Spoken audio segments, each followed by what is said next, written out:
हमारे साथ एक ऐसी ही महिला हैं जिन्होंने पूरे आध्यात्मिक जगत को चुनौती दी और एक अलग रास्ता बनाया। आपका जो बचपन था आपने ननिहाल में बिताया, आप माता पिता के साथ कभी नहीं रही? यदि माता पिता होते हुए भी माँ बाप का प्यार ना मिले तो उससे ज़्यादा तकलीफ दूसरी नहीं हो सकती। कहते हैं ना कि भाग्य से अधिक और समय के पहले कुछ नहीं मिलता।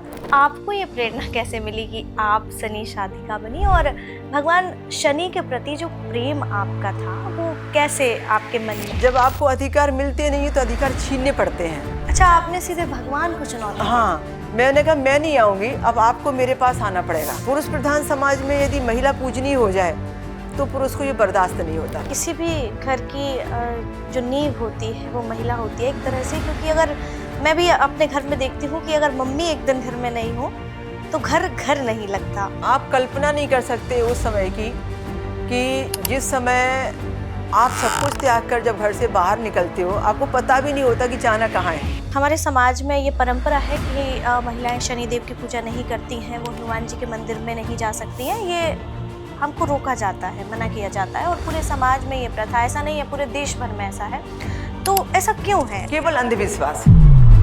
डॉक्टर विभा श्री देवी जो थी दीदी माँ, और अब वो वेदिका श्री दीदी माँ है, तो ये बदलाव आपका, अब नाम बदल गया, आपकी पहचान बदल गई, तो ये बदलाव कैसे है? जब आप लंबे समय तक के इष्ट की आराधना करते रहते हैं तो आप इष्टमय हो जाते हैं। फिर आपको लगता है कि मेरे और इष्ट के बीच में कोई तीसरा व्यक्ति नहीं आना चाहिए। एक उपाय हमारी उन महिलाओं के लिए बता दीजिए जिससे उनके पास समृद्धि रहे। उपाय सबसे बड़ा यह है कि जितनी भी बहनें हैं, माताएं हैं, वो बस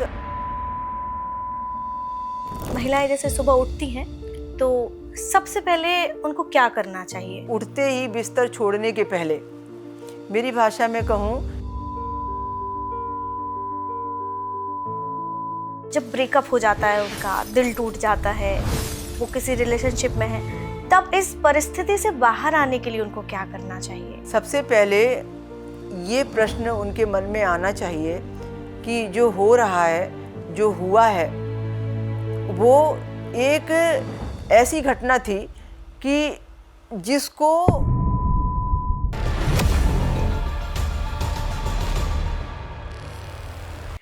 नमस्कार। यत्र नार्यस्तु पूज्यन्ते रमन्ते तत्र देवता। कहते हैं जहाँ नारियों का सम्मान होता है वहाँ देवता भी निवास करते हैं। लेकिन ये भी सच है कि समाज में महिलाओं को अबला कहा जाता है, लेकिन वही अबला अगर अपनी पर आ जाए तो पूरे पुरुष समाज को चुनौती देती है। सहस्त्रों पुरुष नतमस्तक हो जाते हैं। विमेन्स टॉक एक ऐसा मंच जहां हम उन महिलाओं को लाते हैं जिन्होंने साहस दिखाया, समाज को चुनौती दी और समाज के लिए एक प्रेरणा बनी। और आज हमारे साथ एक ऐसी ही महिला हैं जिन्होंने पूरे आध्यात्मिक जगत को चुनौती दी और एक अलग रास्ता बनाया, खुद की एक अलग पहचान बनाई और बन गई विश्व की पहली शनि साधिका। हमारे साथ मौजूद हैं आज विश्व की पहली शनि साधिका डॉक्टर विभा श्री दीदी जी, जिन्हें अब हम जानते हैं साध्वी वेदिका श्री दीदी माँ के नाम से। बहुत स्वागत है आपका, कैसी हैं आप? बहुत अच्छी। जय शनिदेव। जय शनिदेव। आप विश्व की पहली शनि साधिका बनी। वैसे तो आज आप किसी परिचय की मोहताज नहीं हैं, क्योंकि आपके दरवाजे पर बड़े बड़े सितारे आते हैं। और जब आप वेदिका श्री दीदी बनी और ये जो सफ़र रहा आपका, इसके पहले हम शुरुआत करेंगे कि आपका बचपन कैसा रहा। हम सभी जानते हैं वेदिका श्री दीदी माँ को, तो दीदी माँ, ये जो आप हमारे सामने हैं, हमारे दर्शकों को बताइए कि ये जो सफ़र आपका रहा दीदी माँ बनने तक का, वो कैसा रहा? आपका बचपन कहाँ बीता, कहाँ आपका जन्म हुआ और ये यात्रा कैसी रही? ऐसा है कि मेरा जन्म झांसी उत्तर प्रदेश में हुआ, जिला अच्छा, झांसी उत्तर प्रदेश में। झांसी में आपका जन्म हुआ? हाँ। और मैं भी झांसी से हूँ। अच्छा तो झांसी ज़िले के पास में एक मऊरानीपुर ज़िला है जहाँ मेरा जन्म हुआ है। वो मेरा ननिहाल हुआ करता था। नानी के यहाँ पर मेरा जन्म हुआ और नानी जी के यहाँ पर ही मेरी परवरिश हुई। मैं अपने माता पिता की अनचाही संतान थी, क्योंकि मेरी दादी को पुत्र चाहिए था। तो मेरी दादी ने मेरी माँ के साथ में एक शर्त रखी थी कि यदि द्वितीय कन्या को तुमने जन्म दिया तो इस बेटी को तुम्हारे मायके छोड़कर आना, लेकर नहीं आना। तो जब मेरा जन्म हुआ तो जन्म से ही मेरा संघर्ष चालू हो गया। नवजात शिशु को यदि माता पिता होते हुए भी माँ बाप का प्यार ना मिले तो उससे ज़्यादा तकलीफ़ दूसरी नहीं हो सकती। तो मेरी माँ ने मजबूर होकर मुझे नानी जी के यहाँ छोड़ा। मैं 1.5 महीने की थी तो नानी जी के यहाँ मैं पली बड़ी, और उन्होंने फिर मेरी बड़ी बहन के नाम से अपने घर वापसी की और उसके साथ में फिर उन्होंने रहना चालू किया। पर तड़फ उनको भी थी, तड़फ मुझे भी थी। मेरी 10वीं कक्षा तक की पूरी पढ़ाई मेरे ननिहाल में हुई। मैंने नानी जी के यहाँ ही पूरा बचपना बिताया। माता पिता रहते हुए भी माता पिता के प्यार को मैं तरसती रही।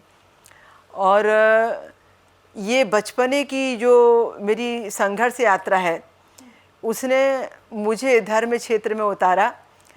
मेरे अंदर जितने संस्कार हैं धर्म के लिए, धर्म क्षेत्र के, वो सब मेरी नानी जी के दिए गए संस्कार हैं। क्योंकि मेरी नानी जी को एक जुनून था कि मैं मेरी बेटी के ससुराल वालों को ये दिखाना चाहती हूँ, जिनको बेटा चाहिए था बेटी नहीं चाहिए, मैं उनको ये दिखाना चाहती हूँ कि बेटे नाम रोशन करें ना करें, बेटियाँ नाम रोशन करती हैं। इसलिए मुझे इस बेटी को उस मुकाम तक पहुँचाना है जहाँ लोग कहें कि बेटी हो तो ऐसी। वो पूरे समाज के लिए एक प्रेरणा फिर आप बनी। तो आपका ये जो बचपन था, मतलब आपके पैदा होते ही आपने संघर्षों को देखा और सामना किया। तो जब जैसे आपका जो बचपन था आपने ननिहाल में बिताया, आप माता पिता के साथ कभी नहीं रही?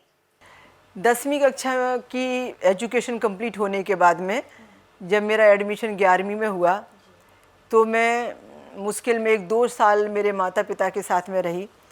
उसके बाद में फिर शिक्षा के लिए मैं इधर उधर पढ़ाई में मुझे जाना पड़ा, और बहुत सारा मेरा शिक्षा का जो संबंध था बाहर रहकर पढ़ने का भी था। पोस्ट ग्रेजुएशन तक जो मैंने शिक्षा ली है उसके लिए मुझे माता पिता से अलग रहकर भी शिक्षा लेनी पड़ी। और मेरे माता पिता ग्वालियर के हैं, मैं प्रॉपर ग्वालियर से हूँ, ग्वालियर मध्य प्रदेश से।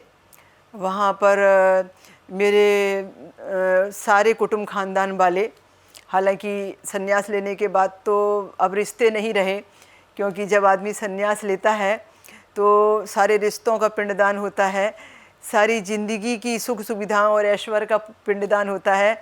आपकी ज़िंदगी के बैंक बैलेंस, आपकी ज़िंदगी की जितनी भी धरोहरें हैं वो सब का त्याग होता है। आपकी ज़िंदगी में आपको सिर्फ एक संकल्प लेना होता है कि अब माता पिता के नाम से और अपने खुद के नाम से भी आपकी पहचान डिलीट हो जाती है। आपकी लाइफ में सिर्फ गुरु तत्व रह जाता है और गुरु का ही नाम आपके नाम से जुड़ जाता है, और जो गुरु आपको नया नाम देते हैं उस नए नाम से आपकी पहचान बन जाती है। तो शनि शादिका से मैं साध्वी बनी, तो ये सारे रिश्ते तो अब कोई मायने नहीं रखते हैं। चूँकि प्रश्न आपने मेरी लाइफ से जुड़े हुए पूछे हैं तो बताना मेरा उत्तरदायित्व है कि मैं बताना चाहती हूँ कि लोगों की जानकारी के लिए कि कहाँ से मैं पली बड़ी और कहाँ तक पहुँची, इसलिए ज़रूर बताऊँगी मैं। तो ग्वालियर में मेरे माता पिता शुरू से रहते रहे, जनकगंज ग्वालियर लश्कर कहते हैं। अभी भी मेरा भाई का परिवार वहाँ रहता है, मेरी बड़ी बहन भी वहीं रहती है। तो वहाँ पर मैंने बहुत कम समय दिया, क्योंकि मेरे पिता एजुकेशन डायरेक्टर थे और मेरी माँ जो थी वो शिक्षा विभाग में हेड मिस्ट्रेस थी, और मैं जो है शिक्षा के नाम से इधर उधर भटक रही थी। मुझे जहाँ शिक्षा के लिए भेजा जाता था मैं वहाँ शिक्षा ले रही थी। फादर के ट्रांसफ़र होते रहते थे और हम भी शिक्षा के लिए उनके अनुसार इधर उधर जाते रहते थे।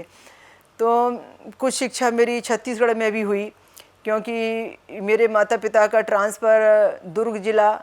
अच्छा, आपने अपनी शिक्षा दीक्षा पूरी? हाँ, तो जिला दुर्ग मध्य प्रदेश पहले हुआ करता था, अभी छत्तीसगढ़ हो गया है। तो वहाँ पर जब मेरे पिता का ट्रांसफ़र हुआ, मेरी माँ का ट्रांसफ़र हुआ, तो फिर वहाँ भी मैंने कुछ शिक्षा ली पोस्ट ग्रेजुएशन तक, और बैचलर ऑफ जर्नलिज्म का कोर्स किया। पत्रकार भी रही कुछ दिनों तक। हाँ, तो दैनिक भास्कर में मैं पत्रकार थी, और बहुत सारे कार्य समाज सेवा के किए। सृजन वाहिनी संस्था के नाम से बहुत समाज सेवाएं की अलग तरीके से। कुष्ठ रोगों के लिए बहुत कुछ रिसर्च किए, कुष्ठ रोगियों की सेवा की, और बड़े पैमाने पर कुष्ठ रोगियों की सेवा से मुझे आशीर्वाद भी मिला कि जो भी उससे जुड़े हुए महानुभाव थे, जो भी उससे जुड़े हुए बुजुर्ग लोग थे, और जो भी सेवा से जुड़े हुए कार्य क्षेत्र थे, उन सब की ब्लेसिंग है कि उन्होंने मुझे शनि शादी का बनाया, और सेवा का पाठ तो मैंने वहाँ से ही लिया है। तो इस तरीके से धीरे धीरे वो यात्रा आगे बढ़ती चली गई, और फिर वहाँ से एक नई यात्रा शुरू हुई, जहाँ मेरे पिताजी रहते थे छत्तीसगढ़ में, जिला दुर्ग में। वहाँ पर ही फिर मेरा विवाह हो गया। वहाँ जहाँ जिस घर में, जिस परिवार में मेरा विवाह हुआ, उस परिवार में प्रारंभ में तो कोई क्लेश नहीं था, सब कुछ अच्छा ही था। एक बेटी का जन्म भी बहुत अच्छे परिवेश में हुआ, और धर्म के कार्यों में उनको भी बहुत रुचि थी और मुझे भी बहुत रुचि थी। तो बहुत ज़्यादा मुझे सपोर्ट मिल रहा था, सब कुछ अच्छा हो रहा था। फिर 97 में क्या हुआ कि कुछ ऐसी घटनाएं हुई कि जिन घटनाओं को लेकर मुझे 99 में अपने गृहस्थ जीवन का त्याग करना पड़ा। या ये कहिए कि एक तरफ से मुझे वरदान मिल रहे थे, और एक तरफ से वरदान और प्रसिद्धि का मुझे हर्जाना भी भोगना पड़ रहा था। दोनों चीज़ें एक साथ चल रही थी, पर नियति को यही मंजूर था।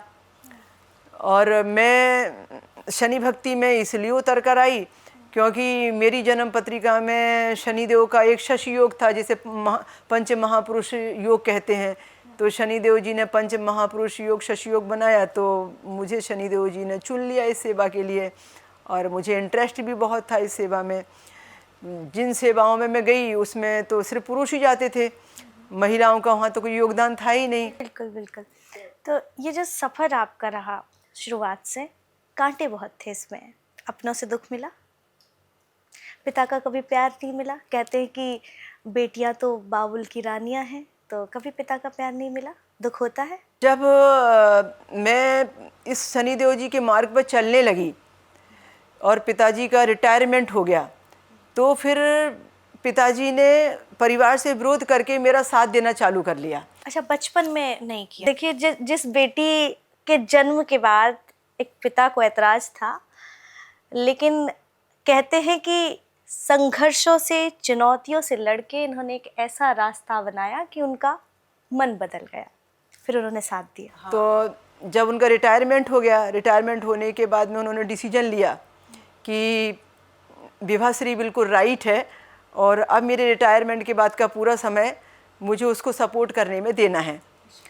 तो उन्होंने फिर एक निर्णय लिया कि जहाँ जहाँ मेरे सत्संग होते हैं, जहाँ जहाँ मैं जाती हूँ, जिस जिस जगह पर मुझे बुलाया जाता है, चाहे शांति पूजा अनुष्ठान के लिए, ज्योतिष व्याख्यान के लिए, मोटिवेशनल स्पीकर के रूप में, या ज्योतिष की क्लासें लगाने के लिए, या चिकित्सा शिविर लगाने के लिए, जहाँ जिस रूप में भी लोग मुझे बुलाते थे, मेरे पिताजी मेरे साथ साथ चलते थे। देश विदेशों में मेरे पिताजी मेरे साथ में चलते रहे। जीवन की आखिरी सांस तक उन्होंने मेरा साथ नहीं छोड़ा। उन्होंने ये प्रमाणित किया कि आज मेरी बेटी ने इतनी पात्रता बनाई है कि आज खुद होकर सारी खुशियाँ उसके पास में चल कर आई हैं। तो इसलिए वो प्राउड महसूस करते थे। मंच पर मेरे नाम से जब अनाउंसमेंट करते, मेरे पहुंचने के पहले जब मेरा मंच संभालते, तो बहुत प्राउड महसूस करते और कहते कि आपने दीदी को पहचाना नहीं है, और आप देखिए उनकी एनर्जी, उनकी ताकत, और शनिदेव जी का उनके प्रति प्यार, और शनिदेव जी की कृपा, तो वो सब लोगों को बहुत अच्छा लगता था। तो इस तरीके से एक दृष्टिकोण से देखा जाए तो पिता ने साथ दिया, पर आपका जब तक समय नहीं आएगा तब तक कोई आपको सहयोग नहीं कर सकेगा ना। तो कहते हैं ना कि भाग्य से अधिक और समय के पहले कुछ नहीं मिलता। जब समय आया तो मुझे पिता का साथ मिला, जब तक समय नहीं था तब तक साथ नहीं मिला। और जो मैं आपको बता रही थी कि डेस्टिनी कैसे चेंज हो गई, किस तरीके से, क्यों मुझे मतलब ये सब छोड़ना पड़ा, तो मैं आपको ये बताना चाहती हूँ कि 97 में कुछ एक ऐसी घटना हुई कि मेरी शनि भक्ति का जुनून मुझे शिग्नापुर लेकर आया। शिग्नापुर में मैं वहाँ पर जब पहुँची तो मुझे नहीं मालूम था कि यहाँ महिलाएं पूजा नहीं करती हैं, चबूतरे पे नहीं जाना चाहिए। जिला अहमदनगर, महाराष्ट्र, शनि क्षेत्र शिग्नापुर बहुत फेमस है। अभी तो वर्तमान में मैं महाराष्ट्र में औरंगाबाद में संभाजी नगर में ही रहती हूँ पिछले 30 साल से, 26 साल से। तो पिछले 26 साल में तो कोई गिनती नहीं है अब कितनी मेरी परिक्रमाएं लगी होंगी, और 80 किलोमीटर की दूरी ही है शिग्नापुर से संभाजी नगर की। तो वहाँ पर जब मैं चबूतरे पर गई तो चबूतरे पर जाने पर लोगों ने रोक लगा दी कि आप महिलाएं हैं, शनि को कैसे छुएंगी। तो मैंने उनसे कहा कि मैं तो शनि शादी का हूँ, मैं तो 24 घंटे शनि के जाप करती हूँ। मेरे दिल दिमाग मन मस्तिष्क में शनि पर बोलना, शनि पर लिखना और शनि को गाना और शनि को मनाना ही है। मैंने तो जीवन ही इसमें पूरा उतारा है। मेरे तो ज़िंदगी में जन्म पत्रिका से लेकर सब कुछ शनिमय है। तो फिर आप मुझे रोकिए मत, पर उनको ये था कि उनका एक अंधविश्वास, एक रूल, एक परंपरा। अच्छा, यहाँ पे एक प्रश्न मैं भी आपसे करूँगी कि ये सच है कि हमने भी ये समाज में जो देखा कि समाज इस बात को स्वीकार नहीं करता कि महिलाएं शनिदेव की पूजा करें, हनुमान जी की पूजा करें, उनको स्पर्श करें, और इसी समाज में आप रहती थी। फिर आपको ये प्रेरणा कैसे मिली कि आप शनि साधिका बनी, और भगवान शनि के प्रति जो प्रेम आपका था वो कैसे आपके मन में? जब आपको अधिकार मिलते नहीं तो अधिकार छीनने पड़ते हैं, और जब आप किसी गलत के प्रति लड़ाई लड़ते हैं ना तो ईश्वर आपका पूरा साथ देता है। तो यही मेरे साथ हुआ। तो शिग्नापुर में जब मुझे अभिषेक नहीं करने दिया तो मैं तो शनिदेव से बातें करती थी। मैंने शनिदेव से कहा अब मैं नहीं आऊँगी यहाँ पर, जब तक आप मुझे सम्मान से नहीं बुलाएंगे मैं शिग्नापुर नहीं आऊँगी। अच्छा, आपने सीधे भगवान को चुनौती दी थी? मैंने कहा मैं नहीं आऊँगी, अब आपको मेरे पास आना पड़ेगा। भगवान शनि के प्रकोप से तो डरते हैं लोग। हाँ, तो डर नहीं लगा? नहीं, वो तो मेरे अंदर समाये हैं, डर कैसा। मैंने तो उनको जीवन का सारथी बनाया है, तुम मातु सहायक स्वामी सखा तुम ही एक नाथ हमारे हो। तो मीराबाई जैसी भक्ति है मेरी उनके प्रति। तो फिर मैंने शनिदेव जी से कहा कि अब आपको मेरे पास आना पड़ेगा। और उसके बाद में फिर 24 घंटे मेरे अंदर धुन लग गई कि अभी तो मुझे ये प्रमाणित करना है, या तो मैं शनि साधिका नहीं, या फिर ये जो चल रहा है कि महिलाएं शनि की पूजा ना करें, या ये सही नहीं। यदि मैं महिला होकर इतने बड़े पैमाने पर शनिदेव जी की तपस्या कर सकती हूँ तो फिर ये जो अंधविश्वास है ये गलत है। तो फिर उसी ने, जैसे कहते हैं ना कि आप जो प्रकृति को देते हो प्रकृति आपको वैसा दे देती है। 24 घंटे जो आप सोचते हो ये बनना है, ये पाना है, ये चाहिए, वो प्रकृति वैसा माहौल बना देती है। अब मुझे तो जुनून था कि मुझे प्रमाणित करना है कि या तो मैं शनि साधिका नहीं, या ये चल रहा अंधविश्वास सही नहीं कि महिलाएं शनिदेव को ना छुएं। तो फिर कुछ संयोग ऐसा हो गया कि एक दर्शन, एक दृष्टांत, एक सपना हमेशा की तरह मेरे मन में सवेरे से शाम तक गूंजता, सोते जागते। और वो सपना मैं सवेरे 4 से 5 बजे देखने लगी। उस सपने में मुझे कोई ऐसी जगह दिखाई देती जहाँ नदी है, तालाब है, पहाड़ है और जंगल है। वहाँ पर मैं जाती, कुछ खुदाई करती, कुछ शनिदेव जी की शिला मिलती, लोग वह गाजे बाजे से आते और मेरी नींद खुल जाती। तो भगवान आपको संदेश दे रहे थे। ये सपना लगभग 3 से 4 महीने चलता रहा। उसके बाद में फिर वहाँ, ये है 97 की बात, फिर संयोग ऐसा हो गया कि मेरे सत्संग होते थे, ज्योतिष व्याख्यान होते थे, शनि पर प्रवचन होते थे, प्रशिक्षण की क्लासें लगती थी। तो मैं अपने प्रवचन के लिए, शनि कथा के लिए जब मैं ऐसी जगह पहुंची जो झारसुगुड़ा ज़िला है, उड़ीसा क्षेत्र है, और बरगढ़ छोटी सी जगह है, ग्राम बरगढ़ है। तो मैं वहाँ पर झारसुगुड़ा में सत्संग के लिए पहुँची। मुझे समझ में आ गया ये सपने में मुझे ये जगह दिखती है। मैंने आयोजक प्रायोजकों को बोला कि यहाँ पर जाएंगे तो जंगल आएगा, तालाब आएगा, पेड़ आएगा, यहाँ एक खाई आएगी। बोले आप कितनी बार आए हो? मैंने कहा मैं कभी नहीं आई, पर सपने में मैं यहाँ आती हूँ और मुझे मालूम है यहाँ है ये। तो बोले कि हाँ बिल्कुल ऐसे ही है। मैं रास्ता बताती थी, वो हैरान रह जाते थे, आप कभी आए नहीं तो आपको रास्ता कैसे मालूम? मैंने कहा मुझे उस जगह जाना है जो जगह सपने में मैं जाती हूँ। फिर उस जगह जाकर आई, निशान लगाया, 4 दिन वहाँ सत्संग चला। मैंने सत्संग में लोगों को बोला कि आप सब मदद करना, मैं यहाँ खुदाई कराना चाहती हूँ। कुछ निकले ना निकले ये नहीं जानती मैं, पर मैं सपने में यहाँ क्यों आती हूँ? यहाँ कुछ तो है, कोई तो एनर्जी है जो मुझे यहाँ लेकर आती है। कहाँ मध्य प्रदेश दुर्ग जो भी छत्तीसगढ़ है, और कहाँ पर झारसुगुड़ा उड़ीसा, ज़मीन आसमान की दूरी है। तो फिर मैंने कहा कि आप बस मुझे इतना सपोर्ट करो, मैं लोगों को भेजूँगी और थोड़ा सा मेरी मदद करो, आप खुदाई करा के देखो। लोगों को मुझसे बहुत प्रेम था, बड़ी श्रद्धा करते थे और बहुत मानते थे मुझे, तो मेरी बात का महत्व रखा। और फिर मैंने जब लोग भेजे अपने यहाँ से तो खुदाई हुई, तो वहाँ से एक बिल्कुल शिग्नापुर के जैसी हूबहू मूर्ति निकली। दोनों को मूर्ति को खड़ा करें तो कोई यकीन नहीं कर सकता कि ये शिग्नापुर है कि बिरजापुर है, जो अभी जिला दुर्ग मध्य प्रदेश के अंदर में बिरजापुर ग्राम में स्थापित हुई है, धमदा तहसील में। जहाँ मैं रहती थी उससे 35 किलोमीटर की दूरी पर। अब उसने कायाकल्प कर दिया। शनिदेव जी की ख्याति मेरी ख्याति बन गई। मेरी ख्याति इतनी हो गई कि मेरे नाम के आगे शनि शादी का जुड़ गया कि इनके दर्शन से हमने ये शनिदेव जी को पाया। अभी इतनी ज़्यादा प्रसिद्धि जब आपकी हो जाती है तो उसको किसी की नज़र लग जाती है। पर पुरुष प्रधान समाज में यदि महिला पूजनीय हो जाए तो पुरुष को ये बर्दाश्त नहीं होता। बस बात कुछ भी नहीं थी, कोई लड़ाई नहीं थी, कोई झगड़े नहीं थे, कोई विवाद नहीं था, कोई प्रॉपर्टी का लेना देना नहीं, कहीं कुछ नहीं, पर सिर्फ एक ईगो था जो मेरे ससुराल वालों को, मेरे मतलब पति को शायद वो असहनीय था कि मेरी पत्नी मुझसे ज़्यादा पूजनीय है और सारे जगह के लोग इसी के फ़ैन हो गए हैं, पर मुझे जो मान सम्मान मिलना चाहिए वो क्यों नहीं मिल रहा है। तो वो नहीं चाहते थे कि मेरे नाम से वो पहचाने जाएं, तो उनको थोड़ा सा ईगो हर्ट हुआ और धीरे धीरे उस ईगो ने कुछ ऐसा जन्म ले लिया कि बात का बतंगड़ बन गया। और एक बार उनके भाइयों ने, उनके परिवार वालों ने और उन्होंने मिलकर एक डिसीजन ले लिया कि प्रस्ताव इनके सामने रखो कि शनि शादिका के सामने कि या तो आप शनि का काम नहीं करेंगे, आप ज्योतिष के मार्गदर्शन को छोड़ देंगे, घर से बाहर जाना आपको छोड़ना पड़ेगा, या फिर आप घर परिवार छोड़ के जाइए। 2 में से कोई डिसीजन आपको लेना है।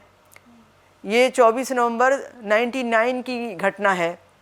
प्रस्ताव मेरे आगे था, मुझे चुनना क्या है। उस समय मेरी बच्ची 6वीं क्लास में एडमिशन ले चुकी थी। अच्छा, बच्ची थी आप? गृहस्थ जीवन में? गृहस्थ जीवन में थी, तो 6वीं क्लास में एडमिशन लिया था उसने। अभी ये प्रस्ताव जब मेरे सामने में आया, मेरा तो जुनून, राष्ट्र निर्माण का जुनून सर पर चढ़ा था।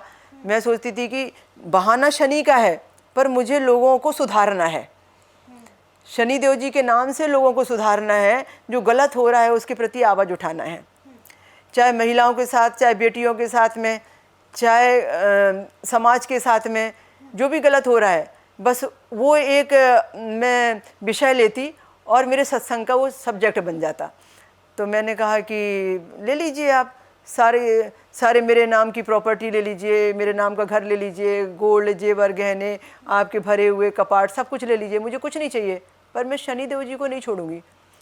मैं शनिदेव जी को जीवन पर्यंत मैं अपने साथ में लेके चलूँगी। मेरे पास शनिदेव जी रहेंगे, सारी दुनिया मेरे पास अपने आप आ जाएगी।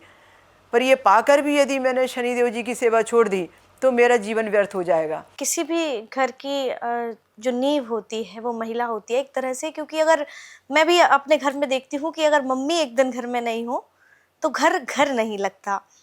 और आपने इतना बड़ा फैसला जब लिया कि घर परिवार आपने छोड़ा, आपने अपनी बेटी को छोड़ा, तो ये जो पल था आपके लिए वो कैसा था? आप कल्पना नहीं कर सकते उस समय की कि जिस समय आप सब कुछ त्याग कर जब घर से बाहर निकलते हो, आपको पता भी नहीं होता कि जाना कहाँ है। आज कहीं आप बैग भरकर ट्रेन में बैठते हो तो आपको मालूम तो है कि टिकट कहाँ का है, पर जब पता ही नहीं है कि जाना कहाँ पर है, ऐसी स्थिति में मुझे तो जानकारी नहीं कि मुझे जाना कहाँ है, पर छोड़ दिया घर। फिर आपको घर से निकाल दिया, फिर आप कहाँ गए आप? कैसे महाराष्ट्र में मेरे सत्संग बहुत हुए थे, क्योंकि महाराष्ट्र में शनि देव जी के जागरण की बहुत आवश्यकता थी और मैं शनि के ऊपर ही बोल रही थी। मैं लोगों को जागृति में ला रही थी। जहाँ शनि क्षेत्र शिग्नापुर में खाली तेल चढ़ाने की परंपरा थी, मैं लोगों को शनि देव जी को कैसे जीना और कैसे खुशियाँ पाना और कैसे ज्ञान बटोरना, मैं शनि ज्ञान की बातें कर रही थी। मैं अपना शनि पुराण सुना रही थी, शनि पुराण लिख रही थी। तो उन लोगों को ये मेरी बातें ऐसी प्रमाणित लगती थी, क्योंकि मैं शास्त्रों के उदाहरण देती थी, मैं संस्कृत स्रोतों के उदाहरण देती थी, मैं बहुत विशिष्ट लोगों के उदाहरण बटोर के लेके आती थी कि आप मुझे बताइए कहाँ लिखा है महिला शनि की पूजा नहीं करें। मैं 10 प्रमाण बताती हूँ कि जहाँ महिलाओं ने शनि की पूजा की है, मैं उनको प्रमाण देती थी। तो फिर लड़ाई तो हमारी बहुत गहरी थी। मेरी ये नहीं, वो बोले कि आपको चढ़ने देंगे, आप चले जाइए चुपचाप से, आपको पूजा के लिए नहीं रोकेंगे, आप जीते हम हारे। मैंने कहा नहीं, ये मुझे चोरी छुपे नहीं करना है, मेरे अंदर सारा नारी समाज का उद्धार होगा। मुझे यदि आप अनुमति देंगे तो सारी महिला समाज को आपको अनुमति देनी पड़ेगी, मैं तो उनका नेतृत्व कर रही हूँ ना। हाँ, लेकिन यहाँ एक प्रश्न मेरा आपसे है कि अगर हमारे समाज में ये परंपरा है कि महिलाएं शनिदेव की पूजा नहीं करती हैं, वो हनुमान जी के मंदिर में नहीं जा सकती हैं, ये हमको रोका जाता है, मना किया जाता है, और पूरे समाज में ये प्रथा, ऐसा नहीं है पूरे देश भर में ऐसा है, तो ऐसा क्यों है? मतलब इसका क्या कारण है? केवल अंधविश्वास। लोगों के दिमाग में, एक पुरुष प्रधान समाज में एक मान्यता हो गई है कि हर काम महिलाएं करने लगेंगी तो उनकी पहुंच कम हो जाएगी। दूसरा यह है कि महिलाओं को जान समझ के इसलिए भी रोका जाता है कि उन पर पवित्रता और पवित्रता का एक लेबल लगा दिया जाता है, जबकि इतनी समझदार तो महिला भी है कि कब मंदिरों में जाना चाहिए, कब नहीं जाना चाहिए, ये किसी को समझाने की तो आवश्यकता नहीं है। बिल्कुल सही बात है। तो इस तरीके से तो फिर हुआ ये कि जब शनिदेव जी की बिरजापुर में स्थापना हुई, माध्यम बने शनि क्षेत्र शिग्नापुर के दर्शन, और स्थापना हो गई यहाँ 97 में शनि तीर्थ क्षेत्र बिरजापुर में, जो जिला दुर्ग धमदा तहसील में आता है। उससे प्रसिद्धि बहुत बढ़ गई और फिर घर परिवार के लोग, पति ने ये डिसीजन ले लिया कि इनको घर छोड़ना पड़ेगा। फिर मैंने घर का त्याग कर दिया। उन्होंने तो शर्त भी लगाई कि आप घर का यदि त्याग करेंगी तो फिर बेटी भी हम आपको नहीं देंगे, आपको अकेले ही जाना पड़ेगा। फिर भी मैंने पत्थर का दिल कर लिया। मैंने कहा ठीक है, आप बेटी को भी ले लीजिए, मेरा भाग्य तो मुझसे नहीं छीन सकते ना, मेरे भाग्य में मेरी संतान का सुख होगा तो वो आ जाएगी मेरे पास में। सब कुछ आपसे छीन, सब कुछ छोड़ दिया मैंने, और सब कुछ मेरे नाम से ही था, सब कुछ शनिदेव जी की कृपा से मतलब सुकर्मों से ही बना था। वह सब त्याग करके निकल गई। और जब महाराष्ट्र में आई तो लोगों ने पलकों में बिठाया, वहाँ के धार्मिक लोगों ने मेरा बहुत स्वागत किया। जब मैं वहाँ पर आई तो 2 महीने में किराए के घर में रही, पूरे होल लाइफ में, जीवन भर में सिर्फ 2 महीने में किराए में रही। 2 महीने में किराए के घर में रही। 2 महीने के अंदर अंदर तो जमीन ले ली, भूमि पूजन हो गया, छोटे से मंदिर की स्थापना हो गई, जो आज विशाल शनि ज्ञान मंदिर बन गया है, ज्ञान मंदिर का भवन बन गया है। बहुत बड़े पैमाने पर वहाँ बड़े बड़े हॉल बन गए। वो कभी 15 बाई 15 के एरिए में मैंने एक छोटे से मंदिर की स्थापना की थी। 2000 में शनि ज्ञान मंदिर की स्थापना हुई। शनि मंदिर नहीं है, वो शनि ज्ञान मंदिर है, जो विश्व में एक ही है। शनि ज्ञान मंदिर का मतलब यह है कि यहाँ से ज्ञान का प्रचार प्रसार हो रहा है, अंधविश्वास को मिटाया जा रहा है, रूढ़िवादी परंपराओं को हम मिटा रहे हैं। आपकी ज़िंदगी में जो गलत मान्यताएं भरी हुई हैं, जैसे एक कमंडल में गोबर भरा है तो गोबर हटाएंगे तो गंगा जल रखा जाएगा ना, तो फिर हमने लोगों के दिमाग से वो भ्रांतियाँ निकालने का बीड़ा उठाया जो पीढ़ियों से चला आ रहा था। और शुरुआत हमने हमारे शनि ज्ञान मंदिर से की। महिलाएं आज हमारे यहाँ पर हमारी टीम बनाकर काम करती हैं, महिलाओं को हमने आगे लेकर आए। अच्छा, आपका जो मंदिर है वहाँ पर सभी महिलाएं ज़्यादा मात्रा में। ज़्यादा मात्रा। और अभी भाई लोग सपोर्ट करते हैं कि दीदी जैसा बनना है, जाओ दीदी के साथ में रहो ऐसे करके। फिर हमने एक बहुत अच्छी टीम बनाई, सब कुछ किया, और फिर देखते देखते ज्ञान यज्ञ होने लगे। और अभी तो वह ज्ञान यज्ञ बहुत प्रसिद्धि पर है। शनि ज्ञान 2005 में शनि पुराण लिखा, 2005 में हमारा शनि तीर्थ क्षेत्र भी बन गया, जिसे हम शनिश्वर तीर्थ क्षेत्र छत्रपति संभाजी नगर शनि आश्रम के नाम से जानते हैं। तो उसी के नाम से फिर श्री शनि आश्रम औरंगाबाद महाराष्ट्र यानी छत्रपति संभाजी नगर जो अब हो गया है, उसके नाम से यूट्यूब चैनल आया। फिर शनि शादी का विवाह श्री के नाम से यूट्यूब चैनल बना, फिर अभी उसका नाम चेंज करके वेदिका श्री कर दिया। तो फिर उस पर ये भी एक जो हमारे दर्शकों के मन में सवाल आया कि विभाश्री डॉक्टर विभाश्री देवी जो थी दीदी माँ, और अब वो वेदिका श्री दीदी माँ है। तो ये बदलाव, आपका अब नाम बदल गया, आपकी एक पहचान बदल गई, तो ये बदलाव कैसे आए? जब आप लंबे समय तक के इष्ट की आराधना करते रहते हैं तो आप इष्टमय हो जाते हैं। फिर आपको लगता है कि मेरे और इष्ट के बीच में कोई तीसरा व्यक्ति नहीं आना चाहिए। फिर आपको ऐसा लगता है कि क्या ऐसा करें जो और आप ज़्यादा नज़दीक पहुँचें और ज़्यादा आप सुकर्म करें और ज़्यादा देश के काम आए।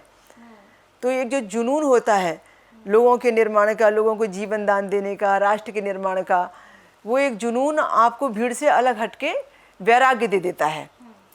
तो उसने वैराग्य दिया, संतों ने मेरा साथ दिया, संतों की संगति से कुछ ऐसे योग बने कि संत लोग मुझे ऊर्जा देते रहे, दीदी जी अभी बहुत हो गया शनि शादिका के रूप में सेवा, प्लीज़ अब साध्वी के रूप में आइए, अब आपको संन्यास लेना होगा, अभी आपकी बहुत ज़रूरत है हमें। तो 2023 में, जून 2023 में मैंने एक संत सम्मेलन किया था मेरे शनेश्वर तीर्थ क्षेत्र शनि आश्रम छत्रपति संभाजी नगर में। संत सम्मेलन हुआ था पंच महाभूतों की सुरक्षा के लिए। जो हमारे पंच तत्व हैं, पृथ्वी, जल, वायु, अग्नि, आकाश, ये सब आज उजड़ रहे हैं, बिगड़ रहे हैं, प्रदूषण से भर रहे हैं, और लोगों को इसके नाम से जीवन दांव पर लग चुका है। और किस तरीके से जल घट रहा है, अग्नि बढ़ रही है, वायु प्रदूषण मुक्त प्रदूषण से भर रही है, कैसे पृथ्वी की उर्वरा शक्ति नष्ट होते चली जा रही है, आकाश तत्व प्रदूषण से भर गया है। तो इसको बचाने के लिए और जीवन दान देने के लिए लोगों को हमने पंच महाभूतों की चिकित्सा और पंच महाभूतों की सुरक्षा की बीड़ा उठाई। तो उसके लिए हमने संत सम्मेलन किया।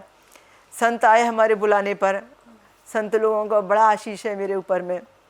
मैंने संत लोगों की शरण में रहकर बहुत सेवा पाई है। संत लोगों ने कहा कि आपने बुलाया, हम आए, हम इतने लंबे सफ़र तय करके आए, और आपके संत सम्मेलन में हमने 3-4 दिन दिए हैं। अभी आपके जन्मदिन पर हमने खूब भूरी भूरी आपको आशीर्वाद दिया है, अब आपकी बारी है, आप हमें रिटर्न गिफ्ट दीजिए। तो उन्होंने रिटर्न गिफ्ट में जो मांगा वो आप हैरान रह जाएंगे। उन्होंने कहा कि हम चाहते हैं कि अब शनि शादी का साध्वी बन जाए, तो हम चाहते हैं कि आपको संन्यास लेना होगा। आप संन्यास लेने के बाद में ज़्यादा अच्छे तरीके से राष्ट्र का निर्माण करेंगी, ज़्यादा अच्छे तरीके से समाज कल्याण का कार्य कर सकेंगी, और आपकी वाणी का तप होने के नाम से ज़्यादा प्रभाव पड़ेगा और तप भी बढ़ेगा आपका। उन्होंने मुझसे हाँ करवा लिया कि मैंने कहा ठीक है, दी गिफ्ट आपको। रिटर्न गिफ्ट में संन्यास मांगा था। मैंने कहा अवसर आने पर मैं ज़रूर संन्यास लूँगी, और 2023 का वो वायदा था, इसलिए 24 जनवरी 2026 को मेरी संन्यास दीक्षा हो गई। ज्योतिषाचार्य हैं तो एक उपाय हमारी उन महिलाओं के लिए बता दीजिए जिससे उनके पास समृद्धि रहे। उपाय सबसे बड़ा यह है कि जितनी भी बहनें हैं, माताएं हैं, वो बस अपने रिश्तों का सम्मान करना सीख जाएं। यदि बहनें अपने रिश्तों का सम्मान करेंगी ना, तो ज्योतिष के अनुसार में सारे नवग्रह उनसे खूब प्रसन्न रहने वाले हैं। हर रिश्ते के अंदर में कोई ना कोई ग्रह बैठा है, जो रिश्ता रूठेगा वो ग्रह बिगड़ जाएगा। इसलिए बहुत ज़्यादा ज़रूरी है कि घर में जितने भी रिश्ते हैं, देवरानी है, जिठानी है, सास है, बहू है, ससुर हैं, पति हैं, बच्चे हैं, ये सबके साथ में कोई ना कोई रिश्ता ग्रह के हिसाब से देखा गया है। तो बस वो इतनी मेहरबानी करें, इतना त्याग करें कि वो ये ना सोचें कि मैंने सास को बुरा कहा, या सास ये ना सोचे मैंने बहू की आलोचना की, या पति ये ना सोचे कि मैंने पत्नी की आलोचना की। बात ये नहीं है, आप उस ग्रह की आलोचना कर रहे हो, उस ग्रह को ख़राब कर रहे हो जिसके आशीर्वाद की आपको नितांत आवश्यकता है। तो इसलिए हर ग्रह में एक रिश्ता है और हर रिश्ते में एक ग्रह है। तो बस मैं चाहती हूँ कि सामूहिक परिवार में और जो कुटुंब खानदान है उससे रिश्ते बनाकर जोड़कर चलने में जो आपको खुशियाँ मिलेंगी, धन समृद्धि मिलेगी, लक्ष्मी मिलेगी, वो आपको घर त्याग करके अकेले रहने में नहीं मिलेगी। वो आपको माता पिता से अलग होकर जीने में नहीं मिलेगी। छोटे बच्चों को आज दादी की भी ज़रूरत है, नाना नानी की भी ज़रूरत है। आप जब तक के कुटुंब खानदान का उनको हिस्सा नहीं बनाएंगे, उनको भी आप समृद्धिशाली नहीं बनाएंगे और आप भी समृद्धिशाली नहीं बनेंगे। हम कहते हैं स्थान वृद्धि करो शनि। आप अपने कुटुंब खानदान में, परिवार में यदि बढ़ोतरी करेंगे, वृद्धि करेंगे, तो आपकी ज़िंदगी में समृद्धि की और लक्ष्मी की बहुत वृद्धि होगी। हर रिश्ते का मान, हर रिश्ते का सम्मान होना ज़रूरी है और सब रिश्ते को लेके चलना बहुत ज़रूरी है। अच्छा, एक प्रश्न, ये जो प्रश्न है हमारा वो महिलाओं के लिए बहुत अहम होने वाला है, क्योंकि ये जो प्रश्न है इस बात का सामना दीदी माँ ने भी किया है और समाज की सभी महिलाओं को करना पड़ता है कि पति जब गुस्सा करे तो महिलाओं को क्या करना चाहिए। बहुत सुंदर।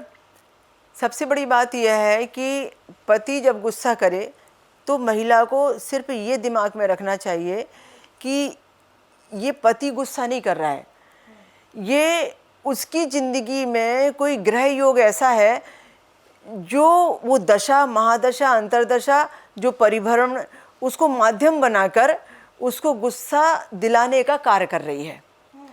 कई बार पति पत्नी के बीच में क्लेश हो जाता है और बाद में दोनों के बीच में रजामंदी हो जाती है। तो जो हमने पिछले जन्म से बोया है वो हम काट रहे हैं।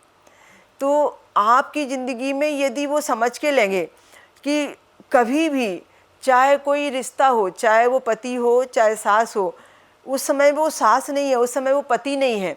उस समय में वो जो आपकी जन्म पत्रिका में लिखा है कि वह ग्रह माध्यम बनेगा आपको टॉर्चर करने का, वह ग्रह आपको प्रशिक्षण देने का माध्यम बनेगा, पर उससे निर्माण आपका होगा। विध्वंस के बाद में निर्माण आपका होगा। वो आपका जो प्रशिक्षण है वो आपको शिला से मूर्त बना देगा। तब ऐसे समय में जब एक बहुत ज़्यादा गुस्सा कर रहा है, पति गुस्सा कर रहा है, तब महिलाएं जो है रिएक्शन कर देती हैं। अभी एक्शन आएगा तो रिएक्शन भी होगा, जवाब देंगी। तो जब जवाब देते हैं तो रिश्ते बिगड़ जाते हैं, टूट जाते हैं। तब उनको इस स्थिति में क्या करना चाहिए, क्योंकि उन्हें नहीं है पता, वो अनजान है इस चीज़ से, तब उनको क्या करना चाहिए? उपाय उसके लिए सबसे बड़ा है मौन व्रत। जैसे जैसे आप मौन व्रत बढ़ाएंगे वैसे वैसे सामने वाले व्यक्ति को अपने आप खामोश कर देंगे। हम तो शनि पीड़ा निदान के लिए ज़्यादातर लोगों को बोलते भी हैं कि प्रतिदिन 2 घंटे का मौन रखो। कोई व्यक्ति यदि आपको टॉर्चर कर रहा है या कोई व्यक्ति आप पर क्रोध कर रहा है तो उस समय आप बिल्कुल मौन हो जाइए, कोई बात विवाद मत कीजिए, छोड़ दीजिए सब शनिदेव के ऊपर में। आप देखिए वो सामने वाला व्यक्ति अपने आप सॉरी बोलेगा। हम न्यायाधीश नहीं हैं, हम उनको सजा नहीं दे सकते। तो मतलब शांत रहना है। हाँ। अरे फिर न्यायाधीश का काम है न्याय करना। आप सिर्फ शनिदेव से कह दीजिए, शनिदेव जी आप देख लीजिए, मैंने आपके हवाले छोड़ दिया इनको, बस शनिदेव जी न्याय दिला देंगे, आपको कुछ करने की जरूरत नहीं है। पर हम क्या करते हैं, हम खुद न्यायाधीश बन के हम खुद न्याय करना चालू कर लेते हैं और खुद वाद विवाद करते हैं। यदि हमने ये अधिकार शनिदेव को दे दिया कि शनिदेव जी मेरे साथ में जो हो रहा है वो आप देख रहे हो, अभी न्यायाधीश आप हो इसलिए देख लीजिए आप, तो बस वो शनिदेव का समय आएगा तो वो उनका उद्धार कर देंगे, अपने आप गलती का एहसास हो जाएगा। जब महिलाएं जैसे सुबह उठती हैं तो सबसे पहले उनको क्या करना चाहिए? 2 काम बहुत ज़रूरी हैं। सबसे पहले जब हमारी नींद खुलती है तो उठते ही बिस्तर छोड़ने के पहले, मेरी भाषा में कहूँ तो शनिदेव के 10 नामों का मंत्र जाप करना चाहिए। सभी को। उससे क्या है कि शनि का समय हो या ना हो, पर आप अपनी ज़िंदगी में अपना आपा नहीं खोते, आप अपनी ज़िंदगी में संस्कार विहीन नहीं होते, और शनिदेव जी की कृपा दिन भर आप पर बनी रहती है। शनिदेव जी के 10 नामों का मंत्र जाप करने के लिए कहा गया है। दूसरा यह है कि हर महिला के लिए बहुत ज़रूरी है कि वो कम से कम एक 15 मिनट का मेडिटेशन ज़रूर करे, क्योंकि उसे पूरा दिन काम करना है और पूरा दिन उसको अपने ब्रेन से काम लेना है। तो जब वो शांत रहेगी और 15 मिनट कम से कम मेडिटेशन करेगी, तो वो ज़्यादा रिलैक्स होके, शांत होके ज़्यादा अच्छे तरीके से काम कर पाएगी। तो इसलिए ये कहा गया है कि आप सोकर उठते ही मंत्र का जाप करो, सोकर उठते ही आप मेडिटेशन करो। और तीसरी बात यह है कि आप चाहे कितने भी बिजी हों, पर आपको अपनी केयर तो करना बहुत ज़रूरी है। कुछ मत करो, कम से कम यह है कि प्राणायाम थोड़ा सा कर लो जो आपकी सेहत को अच्छा रखे। आप क्या कर रहे हैं, प्राणायाम भी नहीं कर रहे हैं, मेडिटेशन भी नहीं कर रहे हैं, उठते ही आप शनिदेव को ध्यान भी नहीं कर रहे हैं, तो हो क्या रहा है कि आप अपनी लाइफ को अपने तरीके से जी रहे हैं। तो फिर आप बेचैन हैं, परेशान हैं, आपके अंदर में सहने की शक्ति नहीं है, और इसलिए आप बहुत जल्दी टेंशन में आ जाते हैं, आपके अंदर की ऊर्जा बहुत जल्दी ख़त्म हो जाती है। तो पहले बहुत ज़रूरी है कि जैसे मोबाइल को चार्ज किया जाता है, वो दिन भर चलता है, तो पहले आप अपने आप को चार्ज करो। ये चार्ज करने की प्रक्रिया है, पर इसके लिए सूर्योदय के पहले उठना पड़ेगा। जो महिलाएं, बहन बेटियां घर में सूर्योदय के बाद उठ रही हैं, वो अपने आप को चार्ज नहीं कर सकती। लेकिन अब तो ऐसा समय आ गया है कि अब तो लोग 8 बजे भी उठते हैं, 10 बजे भी उठते हाँ, तो फिर वो अपने नुकसान को खुद ही कर रहे हैं ना, फिजिकली भी, मेंटली भी, तो सब प्रकार का नुकसान भी तो खुद ही कर रहे हैं ना। जैसे जैसे सूर्य चढ़ेगा और हम जैसे जैसे विलम्ब से उठेंगे, तो फिर इसका मतलब यह है कि हम यश कीर्ति पद प्रतिष्ठा खो देंगे, हम अपने आप में अस्वस्थ होने लगेंगे। मैं छोटे से समय में बहुत बड़ी बात करना नहीं चाहूँगी, पर ये तो हमारे बहुत सारे उदाहरण हैं कि सूर्योदय के पहले उठकर देखो और सूर्योदय के बाद उठ के देखो, है ना। आज सूर्योदय के पहले उठेंगे तो आप चार्ज हो जाएंगे, और सूर्योदय के बाद उठेंगे तो आपको ऐसा लगेगा कि मेरी बैटरी तो डिस्चार्ज हो गई। आप कितना भी अच्छा खा लीजिए, कितना भी 8 घंटे की नींद सो लीजिए, पर जो एनर्जी आपको सूर्योदय के पहले उठने में मिलेगी, वो सूर्योदय के बाद नहीं मिल सकती आपको। तो ये तो ऊर्जा है जो आपको लेनी पड़ेगी। तो हमारी बहनों के लिए आज बहुत बड़ी आवश्यकता है कि वो लोगों के लिए उदाहरण बने, और बस छोटा सा काम करें कि सूर्योदय के पहले ही उठें, जिससे कि पूरे परिवार को संभालने के लिए वो अपने आप को सुपात्र बना लें। जी दीदी माँ, एक सवाल बार बार मन में आ रहा है कि आज का जो दौर है और आज की जो युवा पीढ़ी है, तो बड़े बहक रहे हैं बच्चे। युवा पीढ़ी जब ब्रेकअप हो जाता है, उनका दिल टूट जाता है, वो किसी रिलेशनशिप में है, तब वो इस एक ऐसे दौर से गुजरते हैं जब उन्हें कुछ समझ नहीं आता। इस परिस्थिति से बाहर आने के लिए उनको क्या करना चाहिए? बहुत सुंदर प्रश्न है। सबसे पहले ये प्रश्न उनके मन में आना चाहिए कि जो हो रहा है, जो हुआ है, वो एक ऐसी घटना थी कि जिसको होना ही तय था, इसको घटना ही तय था, और उसके बाद में अब अगले समय में जो उनकी ज़िंदगी को खुशी मिलने वाली है, ये इसके नाम से प्रशिक्षण मिलने वाला है कि यदि ये नहीं घटा होता तो उनकी ज़िंदगी में वो अच्छा भी नहीं हुआ होता। तो इस बात को उनको समझ के चलना है, जो हुआ वो बहुत अच्छे के लिए हुआ, क्योंकि हमें शनिदेव का ज्ञान सिखाता है कि जो हुआ वो बहुत अच्छे के लिए हुआ। माध्यम कोई ना कोई बन गया, उनका लाइफ पार्टनर माध्यम बन गया, उनकी प्रेमी प्रेमिका माध्यम बन गई, पर उससे उन्होंने अपने कैरियर को बचा लिया, अपने माता पिता की प्रतिष्ठा को बचा लिया, उससे उन्होंने अपने आप को बचा लिया, उससे उन्होंने अपनी ज़िंदगी में जो एम लेकर चले थे, वो मंजिल तक जाने के लिए अपनी बर्बादी जो हो रही थी उसको बचा लिया। तो उसको पॉजिटिव वे में लेना चाहिए। जब उसे पॉजिटिव वे में लेंगे ना, तो सामने वाले से उसे शिकायत नहीं होगी। वो और होता क्या है ना कि हमारे युवा पीढ़ी में आज के समय में धर्म ज्ञान की बहुत कमी है, वो धर्म क्षेत्र से ज़्यादा संबंधित नहीं है। मेरे कॉलेज में बहुत बड़े मोटिवेशनल स्पीकर के रूप में मैंने काम किए। काफ़ी दिनों तक के कॉलेज में मेरा मोटिवेशनल स्पीकर का जो सेवा काम चलता रहा, उसमें मैंने बहुत बच्चों से मुलाकात की और ये समस्याएं बहुत सारी सामने में आई।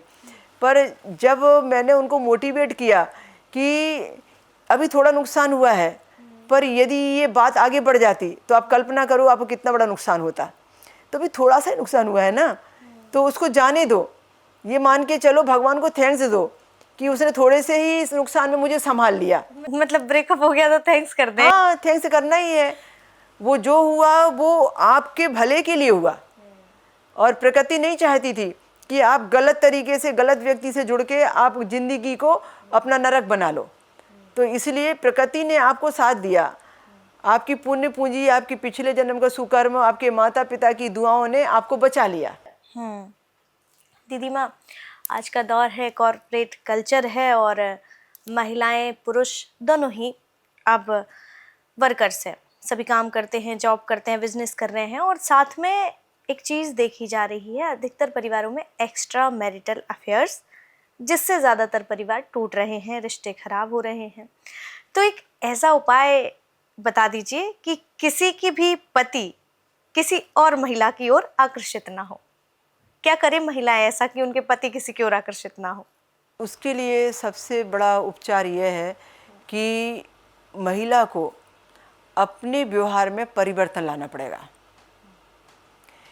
यदि आप अपने आप को ऐसा प्रस्तुत करें कि सामने वाले को आपके अलावा कोई दिखे ही ना, आपसे अच्छा कोई ना दिखे, आप मतलब ये है कि निस्वार्थ प्रेम करें, आप सामने वाले को भरपूर सहयोग करें, उनके कार्य में कंधे से कंधा मिलाकर एनर्जी के साथ में जुड़े रहें, विदाउट कंप्लेन आप उनके साथी बने, अच्छे जीवन साथी बने।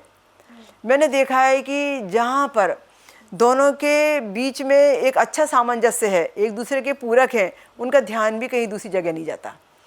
पर जो चीज़ हमें घर में नहीं मिलती उसे हम बाहर खोजते हैं। तो इसके लिए हम भी तो जिम्मेदार हैं ना। यदि बहनें ये सोचें, अंतर मन से सोचें कि मेरा व्यवहार मेरे पति के साथ कैसा रहा है, कहीं मेरे व्यवहार की, कहीं मेरे रूखेपन ने तो उनको कहीं और साथी खोजने को मजबूर नहीं किया। यदि कोई बात बिगड़ गई है तो उसे सुधारा भी जा सकता है, पर कैसे? हमेशा याद रखिए कि हमेशा गरम लोहे को ठंडा लोहा ही काटता है। वो यदि गरम लोहा है तो आपको ठंडा लोहा बनना पड़ेगा, तभी आप उनके दोषों को शमन कर सकोगे, तभी आप उनको सुधार सकोगे। पर दोनों गरम हो जाएंगे तो बात नहीं बनेगी। तो इसलिए हमारी बहनों को बहुत आवश्यकता है कि वो अपने अंदर में वो परिवर्तन लाएं कि उनके पति के अंदर में परिवर्तन आएगा ही आएगा। मैं ये नहीं कहती कि कितने समय में आएगा, पर मैंने ऐसे परिवारों की जन्म पत्रिकाएं देखी हैं जो एक दूसरे से अलग रह रहे थे, विरोधी थे, शत्रु थे, लोगों ने केस किया हुआ था, छोटे छोटे उपचार, छोटे छोटे से विधि विधान कराकर, कि जैसे हर शुक्रवार को गाय को रोटी खिलाना, जैसे सेवा करना, जहाँ मैंने उनको बताया वहाँ जाके और अपना धर्म का कार्य कर देना, ये सब बहुत छोटे छोटे उपायों ने ही उनका जीवन बदल दिया है। तो यदि आप वैसा आचरण करेंगे तो निश्चित रूप से, और मंत्र जाप की प्रक्रिया भी बहुत बड़ी है। हमने देखे हैं कि जन्म पत्रिका के हिसाब से किस ग्रह से उनके पति का या पत्नी का व्यवहार बिगड़ रहा है, उसके हिसाब से हमने मंत्र जाप भी दिए हैं।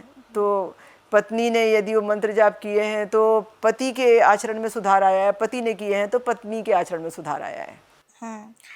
तो कई बार ऐसा होता है ना कि कुछ महिलाएं जो हैं वो घर में ही रह जाती हैं, तो इसका क्या कारण है? परंपराएं, रूढ़िवादी सोच, या फिर इसका कोई और कारण है कि वो महिलाएं जो हैं वो घर में ही रह जाती हैं, वो नहीं निकल पाती हैं, बस इसीलिए कि वो घर परिवार को देखती हैं, पति को देखती हैं और उस समाज की सोच पर भी आधारित हो जाती हैं, डिपेंड हो जाती हैं, और इसी कारण वो इंडिपेंडेंट नहीं बन पाती हैं। तो क्या इसका मुख्य कारण है उनकी मजबूरियाँ या रूढ़िवादी सोच? इसमें तो ये महिलाओं के अंतर मन की बात है। आज रूढ़िवादी सोच से कोई लेना देना नहीं है। समाज में महिलाएं आज बहुत आगे बढ़ गई हैं, पर उनके अंतर्मन से क्या आवाज़ आती है। कई बार महिला खुद सोचती है कि मुझे ऐसा ही जीवन अच्छा लगता है, और कई बार महिला सोचती है कि मुझे पिंजरा तोड़ के उड़ जाना है। तो उनका अंतर्मन क्या कहता है, आप अपने मन की आवाज़ सुनिए, किसी की बात मत सुनिए।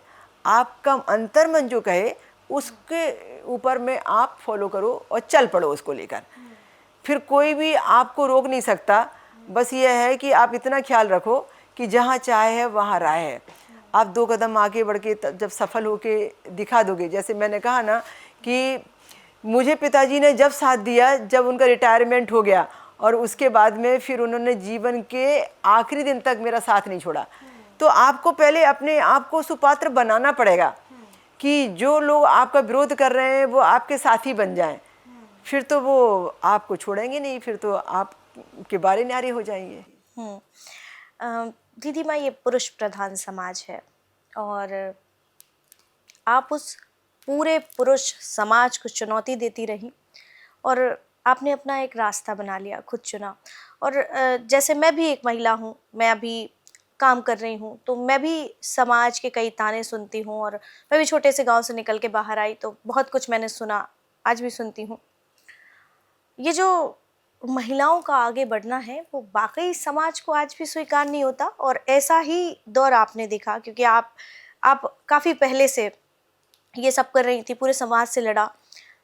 कितनी चुनौतियाँ आपको आई? क्या वाकई में आपको ये सब करने से पुरुष रोकते थे, या सबसे बड़ी जो अड़चन थी, जो कारण था, जिन संघर्षों को आपने झेला, उसमें सबसे बड़ा रोल पुरुषों का रहा?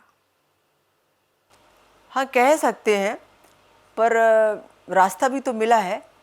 ऐसा नहीं कह सकते कि रास्ता नहीं मिला हो। और कई बार विदेश यात्राओं में ऐसा हुआ है कि साथ में जाने वाला कोई नहीं रहता था, या ये समझ जाइए कि किसी का वीज़ा नहीं मिला। अब जैसे मैं एक छोटी सी बात बताती हूँ, 2009 की घटना है। मैं उन दिनों अमेरिका की यात्रा के लिए जाने वाली थी। 2008, 9, 10 में मैंने यूएसए की यात्राएं बहुत की हैं। तो मुझे जाना था वहाँ पर। एक बहुत बड़े पैमाने पर एक अनुष्ठान बुकिंग किया हुआ था। लोगों की शांति पूजा, विधि विधान और शनि पीड़ा निवारण के उपचार, प्रेयर, ये सब मुझे करानी थी। अब उस समय मेरे साथ में 2 भाई जी जाने वाले थे। हमारा हिक्सविल में और न्यू जर्सी में प्रोग्राम होने वाला था सनातन हिंदू धर्म में। तो जो मेरे साथ भाई जी जाने वाले थे, दोनों को जाना कैंसिल हो गया। अलग अलग कारण हो गए। एक के पासपोर्ट पर कुछ तेल के निशान आ गए तो उनका पासपोर्ट अलाउ नहीं किया, और उनके पासपोर्ट को रिजेक्ट कर दिया गया तो वीज़ा भी रिजेक्ट हो गया। और एक के घर परिवार में कुछ ऐसा हो गया कि उनको रोक दिया गया कि आपको क्या ज़रूरत है वहाँ साथ में जाने की, है ना, आपको जाना है तो आपकी फैमिली के साथ जाइए। तो मतलब यह है कि कोई नहीं चाहता था कि एक महिला को विदेशों में जाकर और सपोर्ट करो आप। तो बहुत सारी बातें अलग अलग थी। अब उन दिनों तो बहनें इतनी हमारी ट्रेंड नहीं थी 2009 में 10 में जो मेरे साथ विदेश यात्राओं में जाके मुझे सपोर्ट करती थी। भाइयों के साथ ही जाना होता था। फिर अब मेरे साथ में एक चुनौती आ गई।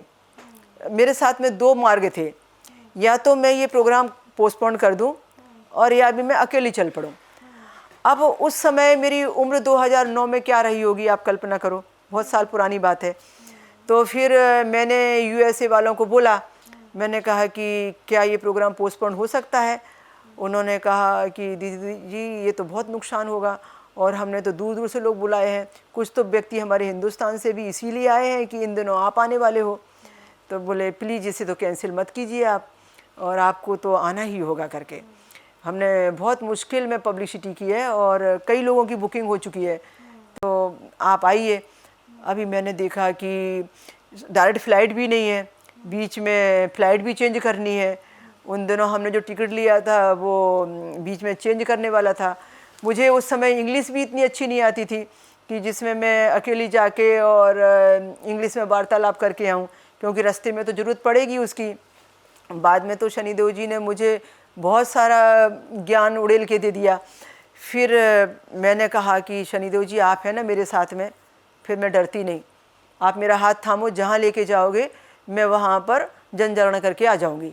मैंने उनसे कहा ठीक है मैं आती हूँ, अब करो तैयारी। अभी दोनों साथियों का मेरे साथ जाना कैंसिल हो गया।